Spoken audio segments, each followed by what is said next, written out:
दर्शकवृन्द नमस्कार। जीवन सृष्टिको अनुपम उपहार र स्वस्थ जीवन मानिसको सबैभन्दा ठुलो सम्पत्ति। तर जीवन बाँच्दै जाँदा स्वास्थ्यमा अनेक समस्याहरू उत्पन्न हुन्छन्। तिनै स्वास्थ्य समस्याहरूको समाधान खोज्ने कार्यक्रम हेल्थ डेस्कको यो दोस्रो श्रृङ्खलामा हार्दिक स्वागत गर्दछु। कार्यक्रम हेल्थ डेस्क तपाईँ एनटिभी कोहलपुरबाट प्रत्येक शुक्रबार दिउँसो 2 बजे प्रत्यक्ष हेर्न सक्नुहुन्छ। यति बेला विश्व कोरोना भाइरसको महामारीको चपेटामा परिरहेको छ। विश्वमा धेरै मानिसहरूले ज्यान गुमाइरहेका छन् र सङ्क्रमित भइरहेका छन्। तर यस्तो अवस्थामा यसको खोप र उपचार पद्धतिको विषयमा विशेष अनुसन्धान भइरहेको छ र पछिल्लो समय नेपालमा पनि प्लाज्मा थेरापी उपचार विधिबाट उपचारका केही प्रक्रियाहरू अगाडि बढिरहेका छन्।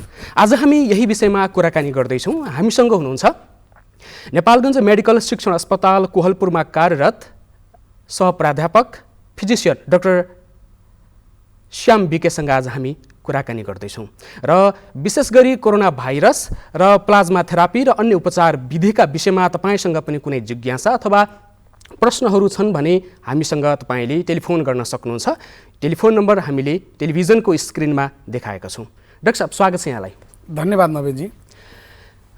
विश्वमा अहिले कोरोना भाइरसको अत्यन्तै ठुलो चर्चा छ, महामारी छ, यो प्रक्रिया चलिरहेको छ। धेरै मानिसले ज्यान गुमाएका छन्, धेरै मानिसहरू अहिले सङ्क्रमित छन् र त्यसको चपेटामा हामी पनि परिरहेका छौँ। सर्वप्रथम यो कोरोना भाइरसलाई आम मानिसले चाहिँ कसरी बुझ्ने? ठ्याक्कै अहिलेको जुन एउटा महामारी, जुन एउटा सिचुएसन छ, भयावहको स्थिति छ, त्यो ठ्याक्कै त्यस्तो हो अथवा होइन, त्यसलाई हामीले कम आकलन पनि गर्न सक्छौँ भन्ने पनि हो, के हो? मलाई त के लाग्छ भने नवीनजी, अब विश्वको आँकला तपाईँले हेर्ने हो भने र जुन विश्वको चपेटा जसरी कोरोनाले लिइरहेको अवस्था छ, पहिला पनि विभिन्न प्रकारको इन्फेक्सनहरू, विभिन्न प्रकारको भाइरल इन्फेक्सनहरू विश्वमा नआएको होइन एकदम। तथापि तपाईँले पहिला हेर्नुहुन्छ भने 2013देखि 2016मा इबोला भन्ने एक प्रकारको भाइरस आएको थियो। इबोला भाइरसले त्यसको मृत्युदर यति धेरै थियो, 30देखि 40% मृत्युदर थियो यसको। त्यसको कम्पेरिजनमा हेर्ने हो भने कोरोनाको अहिले विश्वको डाटा जति पनि इन्फेक्टेड बिरामीहरू हुनुहुन्छ उहाँ बिच भएको मृत्यु भनेको 3.1% मात्रै छ। यो आँकला जोड्ने हो भने चाहिँ हामी आत्तिनु हुन्न भन्ने मान्छु म। तर यो के छ भने अरू भाइरसभन्दा इन्फेक्टिभिटी भन्छ, मान्छेहरूमा सर्ने छिटो, मान्छेमा छिटो सङ्क्रमण गर्ने यसको प्रक्रिया, यसको गुण भएको कारणले हामी चाहिँ सजग रहनु चाहिँ जरुरी छ। तर जति पनि एक प्रकारको हामी मानिसमा एक प्रकार डर त्रास छ, त्यो डर त्रासमा बाँच्नुहुन्न भन्ने लाग्छ। मैले बारम्बार भन्दै आएको छु, हामी सजग चाहिँ हुनुपर्छ, तर त्रसित चाहिँ हुनु जरुरी म देख्दैन नवीनजी। जस्तो तपाईँ नेपालगञ्ज अथवा कोहलपुर अथवा बाँके क्षेत्रलाई आधारभूमि बनाएर तपाईँले काम गरिरहनु भएको छ यो विषयमा, अथवा सङ्क्रमितहरूसँग प्रत्यक्ष निगरानीमा तपाईँले काम गरिरहनु भएको छ र विश्वको डाटाहरूलाई पनि एनालाइसिस गरिरहनु भएको छ। ठ्याक्कै कस्तो छ नेपालको सिचुएसन अहिले? अब तपाईँको के देखिन्छ भने विश्वलाई हाम्रो नेपालसँग कम्पेयर गर्ने हो भने जो विश्वमा जति पनि इन्फेक्सनको रेट बढी छ त्यो नेपालमा त कम्पेयर गर्ने कमी नै हो। जस्तै आजसम्मको डाटामा हेर्नुहुन्छ भने अमेरिकामा 68 लाखभन्दा बढी इन्फेक्सन छ। हाम्रो छिमेकी देश भारतकै कुरा गरौँ, 52 लाखभन्दा बढी इन्फेक्टेड छन्, 84,000 ज्यान गुमाइसकेका छन्। यो कम्पेरिजनमा त हामी सेफ नै देखिन्छ। तथापि तर पनि अहिलेको पछिल्लो समय हेर्ने हो भने जुन कोरोनाको सङ्क्रमण बढ्ने जुन रेट दर छ नेपालमा, त्यो मलाई लाग्छ जुन हामीले हिजो अस्तिदेखि जुन लकडाउनहरू खोलिएको छ, यो लकडाउन खोलिएको कारणले जति पनि हामीले सावधानी अपनाउनु पर्ने जुन सावधानी अपनाइएन भने मेरो अनुमानमा, व्यक्तिगत आकलनमा मलाई चाहिँ यो 2-3 महिनामा अझ यसको दर चाहिँ धेरै बढ्छ जस्तो लाग्छ नवीनजी। अब यसलाई यो ठ्याक्कै भन्दाखेरि कोरोना भाइरस चाहिँ के हो? अब यो त यस्तो हेर्नुहोस्, अब यो कोरोना भाइरस सुन्दा मान्छेहरू आजित पनि भइसक्यो होइन। यो कस्तो छ भने एक प्रकारको भाइरस हो, जीवाणु नै हो यो। अब सुरुवात चाइनाको वुहानबाट सुरु भएको हो। यो एक प्रकारको तपाईँको विशेष गरी चमेरोमा पाइने र एउटा चमेरोमा पाइने जुन भाइरस थियो र त्यो जुन मान्छेमा सर्यो, त्यो दुइटै भाइरसको नेचर अध्ययन गर्दा त्यो चमेरोमा पाइने जुन भाइरस र जुन कोरोना बनाएको भाइरस एकै प्रकारको मानियो। त्यसले गर्दा के छ भने चाइनाको ओपन मार्केट हेर्नुहुन्छ भने त्यो जुनसुकै जनावर पनि खान्छन्, यो खाने ऊ खाने केही पनि छैन। मलाई लाग्छ उहाँको जुन हामीले जुन अध्ययन गऱ्यौँ त्यो मिट मार्केटबाट चाहिँ मान्छेहरूमा सरेको एक प्रकारको इन्फेक्सन तथ्याङ्कले देखाउँछ। त एक प्रकारको यो भाइरल इन्फेक्सन हो। तर मैले अघि पनि भने यसको चाहिँ मान्छेमा इन्फेक्सन गर्ने रेट, छिटो वृद्धि हुने, छिटो सर्ने चाहिँ यसको क्षमता बढी भएको कारणले चाहिँ विश्व त्रसित भएको हो। तर जति पनि यसको इन्फेक्सन छ जति पनि इन्फेक्सन भइसकेपछि मान्छेमा जुन मर्नुपर्ने जुन मृत्युदर हामी डक्टरी भाषामा फ्याटालिटी भन्छौँ, यो फ्याटालिटी चाहिँ पहिलाको भाइरसको तुलनामा चाहिँ म एकदमै कमै देख्छु। तपाईँले पहिला पनि हेर्नुभयो होला, स्वाइन फ्लू, विभिन्न फ्लूले मान्छे कतिपय मान्छे मरेका छन्। स्पेनिस फ्लूले चाहिँ 5 करोड 4 करोड मान्छेहरूको मृत्यु भएको थियो। अहिले तपाईँले पछिल्लो पटक 8 महिनाको आँकडा हेर्नुहुन्छ भने तपाईँको अल इन्फेक्सनमा 3.1% मात्र डेथ भएको छ। र यो कोरोना भाइरसलाई अरू रोगसँग जोड्यौँ भने विगत 6 महिनाको 7 महिनाको डाटा हेऱ्यौँ भने तपाईँको मुटुको रोगले, फोक्सोको रोगले लाखौँ मान्छे मरेका छ। तर हामी धेरै ध्यान केन्द्रित गरेका छौँ। जति ध्यान केन्द्रित गरेका छौँ त्यो अब त्यति ध्यान कोरोनामा केन्द्रित गर्नु हुँदैन भन्ने मान्छु म। सजग त रहनुपर्छ। यसलाई घटाउन सबै व्यक्तिगत प्रयास, मेरो प्रयास, हजुरको प्रयास, समुदायको प्रयास, सरकारको प्रयास त हुनुपर्छ। तर धेरै त्रसित भएर कोरोना भएर मात्रै देशलाई ठप्प पारेन कोरोनाको पछि दगुड्न चाहिँ जरुरी म देख्दिनँ। तर त्यो ठ्याक्कै यो हामीले जति पनि सञ्चार माध्यममा यही विषयहरू सुन्दै आइरहेका छौँ, पढ्दै आइरहेका छौँ, यो ठ्याक्कै कोरोनाकै कारणले मृत्यु भएको भन्ने पनि त्यस्तो नदेखिएको हो अथवा कोरोनाको कारण भन्दा पनि अन्य दीर्घ रोगका कारणले मृत्यु भएको र त्यसमा चाहिँ कोरोना संक्रमित चाहिँ देखिएको भन्ने त्यस्तो विषय छ नि हैन? त्यस्तो भयो। पछिल्लो पटक के हो भने तपाईँको नेपालकै कन्टेक्स्टमा कुरा गर्ने हो भने जुन PCR भन्ने हामीले जाँच गर्छौँ, कोरोना पत्ता लगाउनु गर्ने जाँच, त्यो नेपालमा धेरै ढिला आयो। धेरै ढिला आयो। जस्तै मैले कुनै बिरामीको आज स्याम्पल पठाएँ, कोरोना जाँचको लागि स्याम्पल पठाएँ भने त्यो रिपोर्ट आउन 4-5 दिन लाग्ने भयो। बिरामी उपचारमा छ, चलिरहेछ, तर रिपोर्ट मरेपछि आउने भयो कि। त्यसले गर्दा के देखियो भने मान्छेहरूमा चाहिँ हामी सबैमै के भान पर्यो भने मान्छे मरिसकेपछि कोरोना देखिन्छ भन्ने भान पर्यो, तथापि त्यो होइन। अर्को कुरा तपाईँले सोधेको जुन क्वेसन छ, वास्तवमै मान्छे कोरोनाका मरेको हो कि भन्ने कुरामा चाहिँ जो पछिल्लो पटकको जुन हामी बिरामीहरू हेऱ्यौँ, म आफै तपाईँको 1 हप्ता टोटल कोभिडको बिरामीहरू प्रत्यक्ष आफै राउन्ड लिए, आफै हेरेर म निक्लेर क्वारेन्टाइनबाट फर्केर फेरि जोइन गरेको छु। मेरो अनुभवमा के देखिन्छ भने धेरै जो मान्छेहरूको जुन मृत्यु भएको छ कोरोनाको कारणले मात्रै मृत्यु भएको छैन। त्यो व्यक्ति जो मृत्यु भएको छ अरू पनि रोग छ, मल्टिपल अर्गन डिजिज भन्छौँ, जसलाई दम छ, जसलाई सुगर छ, जसलाई मुटुको रोग छ, यस्तो बिरामीहरूको चाहिँ मृत्युदर बढी देखिया छ। तर त्यसमा कोरोना इन्फेक्सन पनि छ। तर अलिकति के देखिन्छ भने विश्वमा हेर्ने भने कोरोनाको कारणले मान्छे 60% भन्दा माथिका एज भएका मान्छेहरू 80% डेथ भएको छ विश्वमा। तर नेपालको कन्टेक्स्टमा अलिकति अनौठो देखिन्छ, यङ मान्छेहरू बढी मरेको देखिन्छ, यङ मान्छेहरू। त्यसले गर्दा के भन्छौँ भने यो सरकारले फैलाएको अहुवा हो कोरोनाको कारणले होइन भन्ने कुरा म पनि मन्जुर छैन। यसो कोरोनाको कारणले डेथ भएको छ, तर जो अलि बढी डेथ जो भयो, जो कोमोर्बिड कन्डिसन भन्छ हाम्रो भाषामा, जसलाई चाहिँ पहिला सुगरको रोग छ, प्रेसरको रोग छ, मुटुको रोग छ, दम रोग छ, त्यस्तो बिरामीहरूको मृत्यु चाहिँ बढी भएको छ। र कोरोनाले पनि के गर्छ, मृत्यु भएको छ। मैले फेरि पनि दोहोऱ्याएँ, अब अमेरिकामा हेर्नुहुन्छ, इटली अनि अरू कन्ट्रीमा हेर्नुहुन्छ भने 60 वर्षभन्दा मान्छेको बढी एजको मान्छेको मृत्यु भएको छ। तर नेपालमा हेर्नुहुन्छ भने 30-40 वर्षको मान्छेहरूको धेरैको डेथ भएको कारणले कोरोनाबाट पनि डेथ भएको हामी स्वीकार्न सक्छौँ। अब यसको खोपको विषयहरूमा अथवा यसको उपचार पद्धतिहरूको बारेमा विश्वमा अहिले धेरै लगानी पनि भइरहेको छ, अनुसन्धानको काम पनि अगाडि बढिरहेको छ र त्यसमध्येमा चाहिँ प्लाज्मा थेरापी उसको उपचार विधि अहिले विश्वमा अलिक बढी चलिरहेको छ र सुरुवात गरिएको छ। नेपालमा पनि त्यो सुरुवात गरिएको छ र हामी अहिले यो बाँकी क्षेत्रमा पनि त्यसको सफल उपचार भयो भनेर यो कुराहरूमा दाबी गरिरहेका छौँ। यो ठ्याक्कै यो प्लाज्मा थेरापी उपचार विधि भने चाहिँ के हो? यो यस्तो छ नवीनजी, म थोरै यो प्लाज्मा थेरापी भन्दा पहिला यसको ट्रिटमेन्ट के अरू मोडालिटीहरू पनि म थोरै जानकारी गराउँछु। अहिले के गरिन्छ भने जस्तै यो एक प्रकारको भाइरल इन्फेक्सन हो। अहिलेसम्म यो भाइरसको, यो जीवाणुको यो औषधिले ठ्याक्कै ट्रिटमेन्ट गर्छ, ठ्याक्कै यसलाई मार्छ, कन्ट्रोल गर्छ भन्ने औषधि विश्वमा अहिलेसम्म पत्ता लागेको छैन। जति पनि हामीले उपचारहरू गरेका छौँ ट्रायल बेसिस भन्छौँ हामीले। यो उपचार गर्दै जाँदा कति कन्ट्रोल हुन्छ? हाम्रो देश त के हो भने हामीसँग त्यति पर्याप्त अनुसन्धान छैन। हामी विश्वमा गरेका इभिडेन्सहरूलाई, विश्वमा गरेका अनुसन्धानहरूलाई फलोअप गरेर ट्रिटमेन्ट गर्दै गइरहेका छौँ। अहिले हेर्नुहुन्छ भने कुनै पनि मानव कसैलाई कोरोना इन्फेक्सन भयो र उहाँलाई शङ्का लक्षणहरू छैन, कोरोना इन्फेक्सन त देखियो जाँच्ने क्रममा, इन्फेक्सन छैन भने उहाँलाई ट्रिटमेन्ट जरुरी छैन। उहाँको उपचार भनेको होम आइसोलेसनमा बस्ने, अरूबाट टाढा रहने, झोलिलो कुराहरू खाने, प्रशस्त मात्रामा खानेकुराहरू पिउने, तागतिलो कुराहरू खाने भने उहाँ निको भएको हामी धेरै देखिन्छ।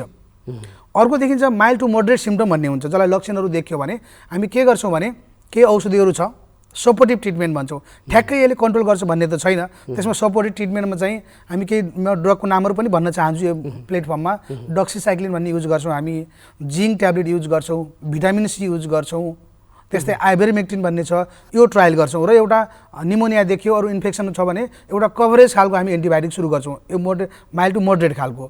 जो बिरामी सिभियर हुनुहुन्छ, जसलाई चाहिँ यो ट्रिटमेन्टले छोएन, जसलाई अक्सिजनको मात्रा शरीरमा पुगेन, जसलाई अक्सिजन दिँदा दिँदै पनि उहाँको लक्षणमा सुधार आएन भने हामी दुईवटा ट्रिटमेन्ट गर्छौँ। एउटा एन्टिभाइरल ड्रग्स जो अहिले विश्वमा पनि युज भएको छ, जहाँ हामी रेमडेसिभिर भन्छौँ। त्यो रेमडेसिभिर मैले व्यक्तिगत रूपमा भन्नुहुन्छ भने नेपालगञ्ज मेडिकल कलेज कोलपुरमा मध्यपश्चिम र सुदूरपश्चिममा पहिलोपटक मैले आफै नै सुरु गरेको हुँ। र त्यो सुरु गरिसकेको अनुभव मलाई के छ भने म त्यहाँ रहँदा 3 जना 4 जनाले सुरु गरेको थिएँ, अहिलेसम्म 9 जनाले सुरु गरेका छौँ, जसमा चाहिँ 5 जना डिस्चार्ज भइसक्नु भएको छ। एकदम सिरियस आउनुभएको थियो, उहाँहरू डिस्चार्ज भइसक्नु भएको छ। यो एउटा एन्टिभाइरल थेरापी हो। अर्को तपाईँले भन्नु प्लाज्मा थेरापी। यो प्लाज्मा थेरापी भनेको के हो भने प्लाज्मा भनेको हाम्रो शरीरमा विभिन्न किसिमका रक्त कोशिकाहरू हुन्छन्, रातो रगत हुन्छ, सेतो रगत हुन्छ। जुन मान्छेले हामी सबैले गरेकै छौँ, ब्लड डोनेट गर्छौँ। ब्लड डोनेट गरेपछि त्यसमा चाहिँ प्लाज्मा निकाल्छौँ। सबै रगत सेलहरूलाई छुट्टै राखेर एउटा तरल पदार्थ मात्र निकाल्छौँ, त्यसलाई प्लाज्मा भन्छ। यो प्लाज्मामा के हुन्छ भने कुनै मान्छेलाई सङ्क्रमित भयो, मानौँ मलाई कोरोना लाग्यो, म निको भएँ भने त्यो कोरोनालाई मान्छेको शरीर त यस्तो हुन्छ, यो प्रतिरोधात्मक प्रणाली इम्युन सिस्टमले तपाईँको शरीरमा प्रवेश गरेका कीटाणुलाई मार्न स्वयं एक्टिभिटी अप्नाइरहेको हुन्छ, आफै कन्ट्रोल गर्छ शरीरले, तपाईँले बाहिरबाट केही नदिए पनि। त्यो प्रकारको एन्टिबडीहरू, त्यो कीटाणुलाई मार्न एन्टिबडीहरू शरीरमा उत्पादन भएको हुन्छ। त्यो एन्टिबडी तपाईँले अर्को शरीरमा जो मान्छे चाहिँ तपाईँ कोरोनाबाट पीडित हुनुहुन्छ, तपाईँ सन्चो भइसक्नुभयो, यो प्लाज्मा दिनलाई हामी के गर्छौँ भने तपाईँ मान्नुहोस् कसैलाई कोरोना पोजिटिभ भयो, कोरोना पोजिटिभ भएर हामी 14 दिनपछि पिसिआर गर्छौँ। यदि उहाँलाई पिसिआर नेगेटिभ भएको 14 दिनपछि हामी उहाँलाई अनुरोध गर्छौँ ब्लड डोनेट गर्न। त्यही ब्लडबाट प्लाज्मा निकाल्छौँ र हामी दोस्रो इन्फेक्टेड पर्सनलाई दिन्छौँ। हाम्रो अनुभव के देखिन्छ भने जो व्यक्तिले हामीले प्लाज्मा थेरापी गऱ्यौँ, मैले मात्र होइन कि यो देशैभरि हामी चाहिँ मसँगै काम गर्ने सर्कलको मेरो एउटा ग्रुप छ, साथीहरू हुनुहुन्छ, हस्पिटलमा हामी समन्वय गर्छौँ।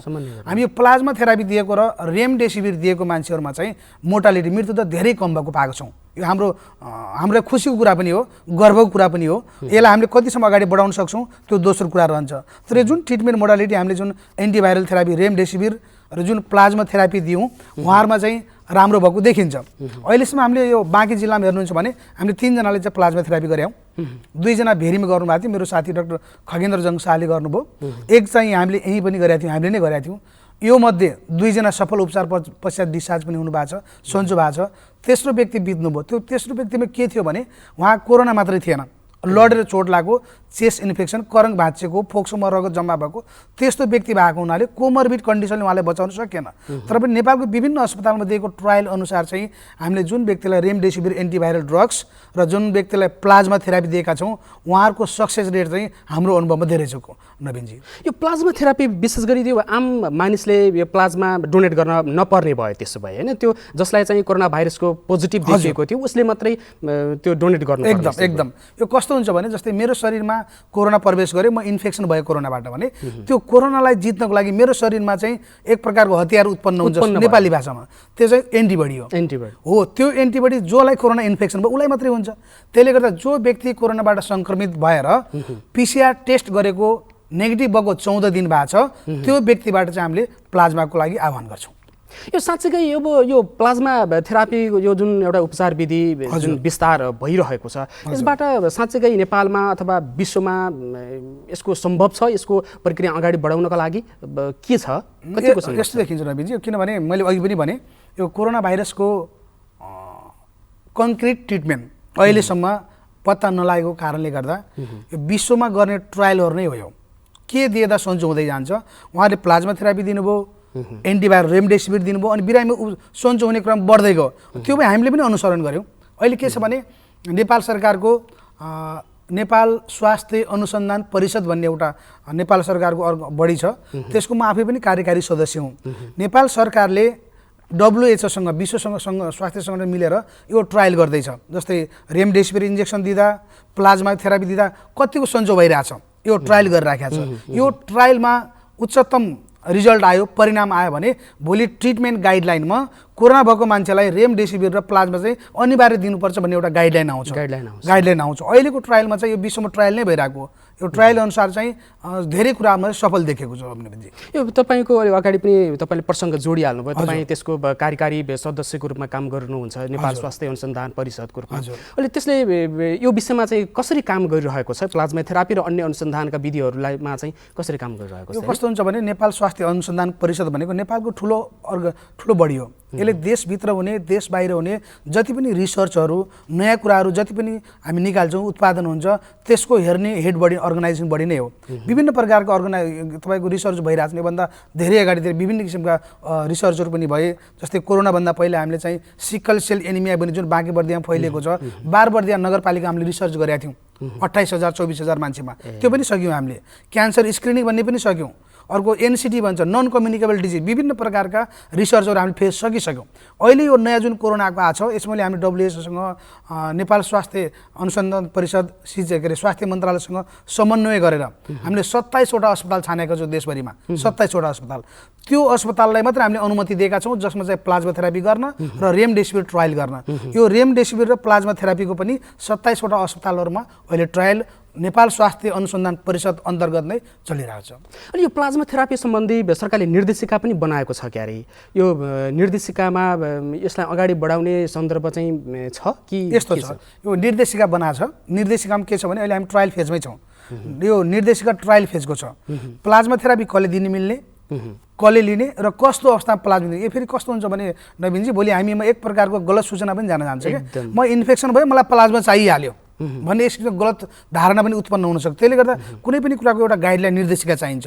त्यो निर्देशिका छ कुन बिरामीलाई चाहिँ हामीले प्लाज्मा थेरापी गर्ने, कुन व्यक्तिले प्लाज्मा डोनेट गर्न सक्छ, त्यो गाइडलाइन चाहिँ नेपाल सरकारले स्वास्थ्य अनुसन्धान परिषदसँग मिलेर त्यो गाइडलाइन निकालेको छ। अनि हामीले तपाईँहरूले यसरी काम गरिराख्दाखेरि मान्छेहरूमा जुन कोरोना सङ्क्रमणको जुन एउटा भाइरसको जुन एउटा भय छ, जुन एउटा अप्ठ्यारो परिस्थिति छ, यो कोरोनाबाट सङ्क्रमणबाट मुक्त भइसकेका व्यक्तिहरूले यो प्लाज्मा दान गर्ने, डोनेट गर्ने परिपाटीको विकास चाहिँ कतिको भएको छ, त्यसमा काम चाहिँ कसरी गरिरहनु भएको छ? यो के छ भने हामीले चाहिँ यो कोरोना कमिटी छ जसमा सिडिओ इन्चार्ज हुन्छ र हामीले चाहिँ नेपाल अनुसन्धान परिषद स्वास्थ्य अनुसन्धान परिषदको हामीले एउटा टिम गठन गरेका छौँ।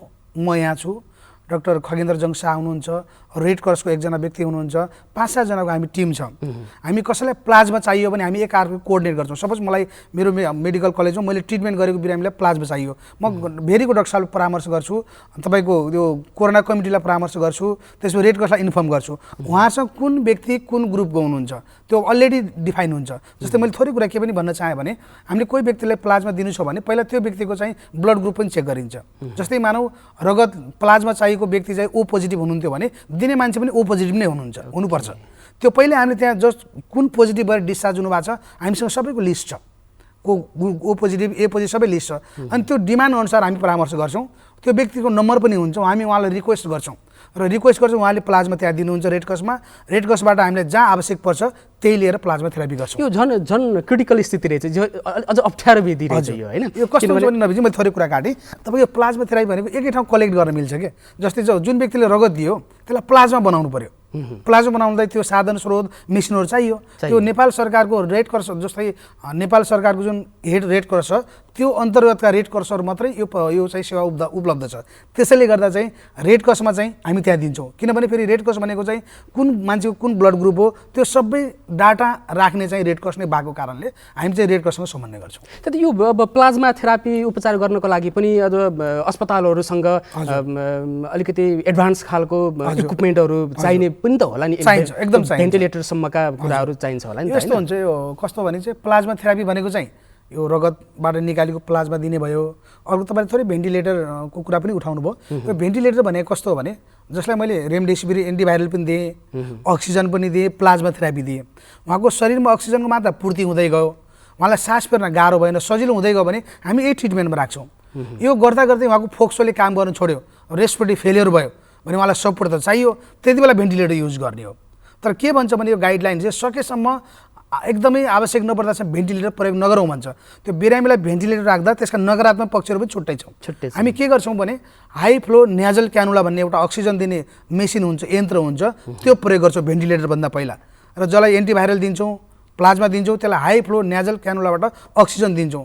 त्यो मान्छेलाई सकेसम्म भेन्टिलेटरको आवश्यक एकदमै कम पर्छ। हाम्रो अनुभव जस्तै मेडिकल कलेज पनि हामीले मगाएको छौँ, हामीले ट्रायल पनि गऱ्यौँ, त्योबाट राम्रो पनि भइरहेछ। र अर्को कुरा के छ भने भेन्टिलेटरै कुरा गर्ने भने देशको कन्टेक्स्टमा भेन्टिलेटर धेरै कम छ, बिरामी धेरै, भेन्टिलेटर कम, त्यसले गर्दा चाहिँ सकेसम्म भेन्टिलेटर प्रयोग गर्न नपर्ने प्रविधिहरू चाहिँ हामीले अपनाइरहेछौँ। अब यसरी यस्ता साधनहरू कम हुँदै गर्दाखेरि हामीले यो अब नयाँ नयाँ प्रयोग नयाँ नयाँ विधिहरूको पनि काम गर्नुपर्ने छ, यसमा पनि काम गर्नुपर्ने हुँदाखेरि हामीसँग इक्विपमेन्टहरू कम हुने, बजेटहरू कम नहुने, कम हुने स्थिति छ। यसरी काम गर्दा चाहिँ कतिको गाह्रो छ? यस्तो छ नवीनजी, अब अवश्य रूपमा चाहिँ डेभलप कन्ट्री भन्दा हामीलाई काम गर्न धेरै गाह्रो छ। हेर्नु सुरुमा त के पनि भयो भने हामीसँग त्यो लगाउने पिपी नै थिएन होइन, पर्सनल प्रोटेक्टिभ इक्विपमेन्ट भन्छ लगाउने सामानहरू, कतिपय हामीले प्लास्टिकको कपडाहरू पनि लगाएर काम गऱ्यौँ। बिस्तारै बिस्तारै विकास हुँदै जाँदा अरू देशले पनि दिए, नेपालले पनि किने, यो बिस्तारै सुधार हुने क्रममै छ। जस्तो 8 महिना जुन लकडाउन भयो, जुन ट्रिटमेन्ट गर्दै जायौँ हामीले, सुरुमा हामीलाई ट्रिटमेन्ट गर्न जति गाह्रो थियो, साधन स्रोत जति कमी थियो, अहिले चाहिँ बिस्तारै साधन स्रोतहरू पुग्दै गएको देखिन्छ। तथापि हामीसँग प्रत्येक मात्रामा प्रशस्त मात्रामा त छैन, तर पनि पुग्दै गएको चाहिँ देखिन्छ। अब यति बेला हाम्रो टेलिफोन सम्पर्कमा कोही आउनु भएको हामीलाई जानकारी प्राप्त भएको छ। को कहाँबाट बोल्दै हुनुहुन्छ? हेलो हजुर, को कहाँबाट बोल्दै हुनुहुन्छ? म प्रेम घरती, यहाँ सम्झना चोक बाँकेबाट। हजुर, यहाँको कुनै त्यस्तो जिज्ञासा अथवा प्रश्न केही छ भने हाम्रो डाक्टर साहब समक्ष राख्न सक्नुहुन्छ। डाक्टर साहबलाई मेरो नमस्कार। नमस्ते। नमस्कार डाक्टर साहब, नमस्कार। नमस्ते हजुर, नमस्ते, भन्नुहोस् त के छ हजुरको जिज्ञासा? यो कस्तो भयो भन्दाखेरि एउटा जिज्ञासा थियो मेरो होइन। हजुर हजुर, यो जस्तो खानाहरू खाइसकेपछि हजुर जस्तो यो हस्को आउने हुन्छ नि, आफै खोकी लाग्ने कि जस्तो खाना खाइसकेपछि त्यो समस्याहरू आउँछ होइन बेला बेलामा। हजुर, जस्तो मलाई चाहिँ अलिकति शङ्का भनेको छाती रोगसँग समस्या भएको भएर त्यस्तो हुने हो कि हजुर, चाहे जेसुकै भयो भने जस्तो नास्ता खायो भने पनि खाना खाइसकेपछि पनि आफै एक्कासी त्यो एकदम खोकी लागे जस्तो हस्को आउँछ 3-4 चोटि। हजुर, यस्तो समस्याले जस्तो शरीरमा जस्तो अन्य केही समस्या जस्तो मलाई अलिकति आफूलाई पनि डर लाग्ने भनेको क्यान्सरसँग सम्बन्धित या केही समस्या त्यस्तो हो कि भन्ने लागेको भएर जिज्ञासा थियो, सोधिहाल्न मन लाग्यो। यस्तो हेर्नुहोस्, यो कस्तो हुन्छ भने यो हामीले जुन खाना खाने नली हुन्छ, त्यो तपाईँले खाना खाइसकेपछि एकपटक खाना खानुभयो भने त्यो नली चाहिँ क्लोज हुनुपर्छ अर्को खाना नखाँदासम्म। इनकेस तपाईँको खाना खाने नली चाहिँ अलिकति खुल्ला छ भने त्योबाट तपाईँले खाएको कुराहरू केही हावा अथवा ग्यास त्यहाँ बनेको केही पदार्थहरू माथि फर्किन्छ, खाना खाने मुखतिर अथवा नलीतिर आउँछ। हामी त्यसलाई GERD भन्छौँ, ग्यास्ट्रो एसोफेजियल रिफ्लक्स डिजिज भन्छौँ। यो तपाईँको फोक्सोको रोगभन्दा चाहिँ आमाशय अथवा खाना खाने नलीको कारणले भएको रोग जस्तो तपाईँको कुरामा सुनिन्छ है त। त्यसले गर्दा म तपाईँलाई के भन्न चाहन्छु भने क्यान्सर भयो कि भनेर डराउन जरुरी चाहिँ यो लक्षणको आधारमा छैन।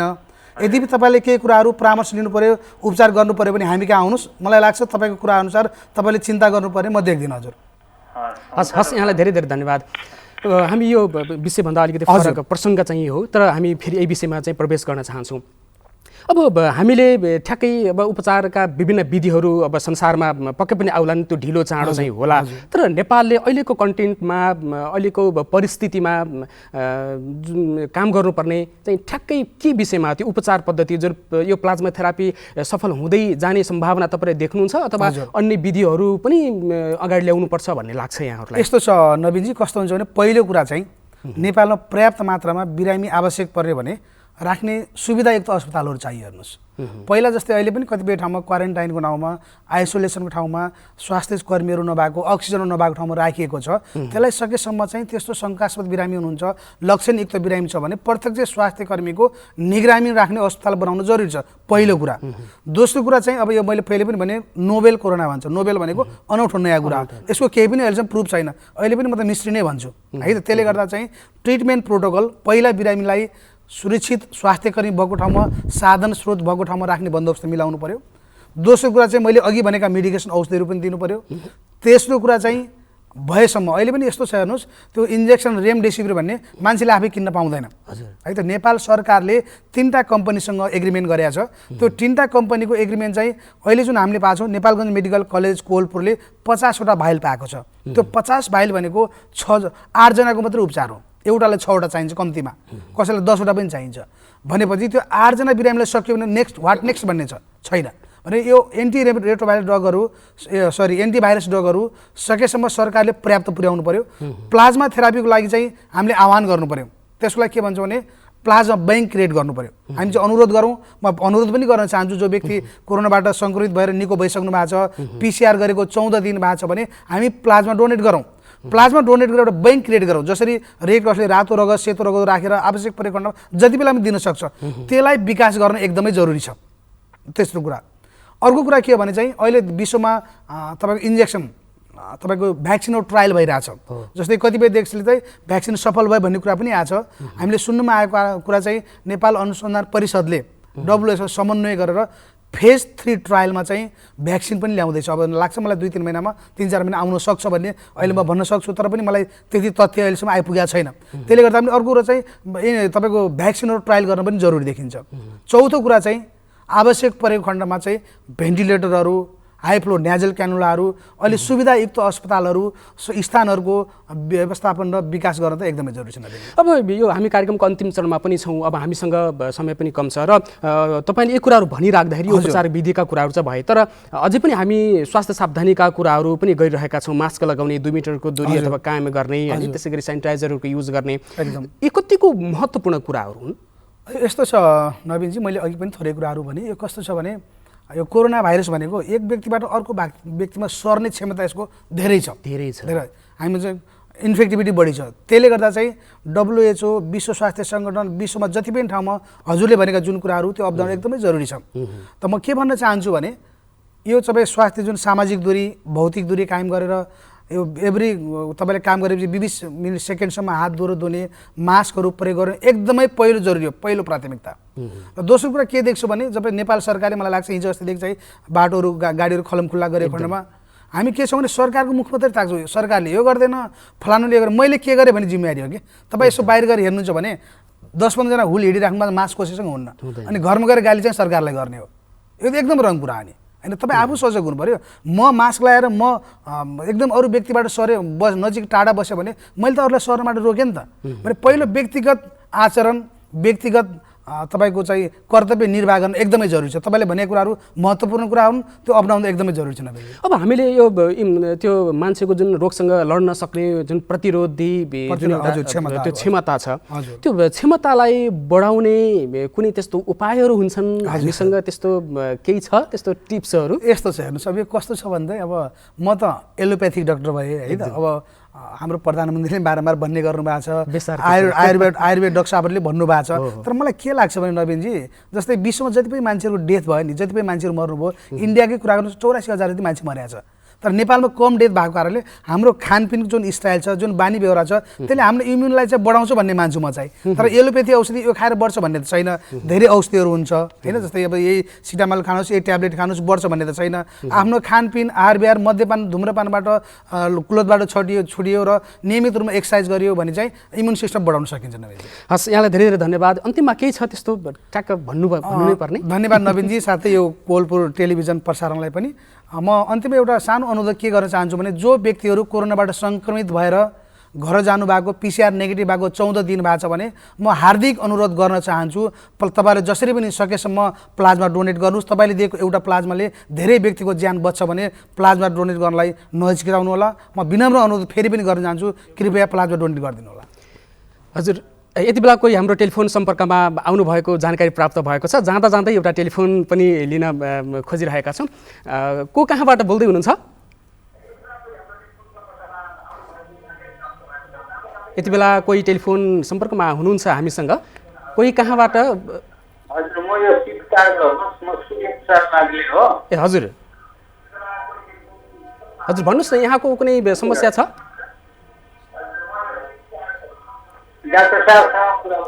हजुर हजुर हुन्छ हजुर हजुर, भन्नुहोस् यहाँले आफ्नो समस्या के हो भन्न सक्नुहुन्छ?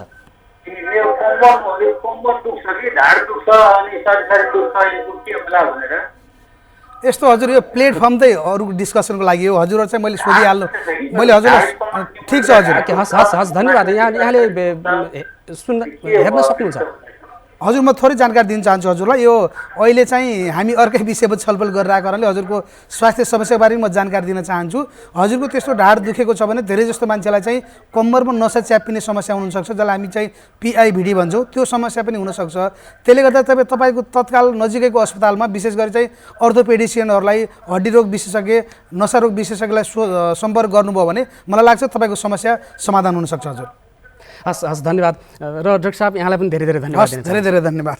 हजुर, हामीसँग आज कुराकानी गर्दै हुनुहुन्थ्यो डाक्टर श्याम बिके, जो चाहिँ सहप्राध्यापक र फिजिसियन हुनुहुन्थ्यो र विशेष गरी नेपाल स्वास्थ्य अनुसन्धान परिषदको कार्यकारी सदस्यको रूपमा उहाँले काम गरिरहनु भएको छ र विशेष गरी बाँकेको नेपालगञ्ज मेडिकल शिक्षण अस्पताल कोहलपुरमा उहाँले काम गरिरहनु भएको छ। आज हामी कोरोना भाइरस र त्यसको उपचार पद्धति, विशेष गरी प्लाज्मा थेरापी उपचार विधिको विषयमा कुराकानी गऱ्यौँ। तपाईँलाई यो कार्यक्रम कस्तो लाग्यो? जस्तो लाग्यो त्यस्तै प्रतिक्रिया दिन सक्नुहुन्छ। हामी अर्को साता शुक्रबार दिउँसो 2 बजे पुनः भेट्ने बाचाका साथ हामी चाहिँ छुट्टिन चाहन्छौँ। नमस्कार।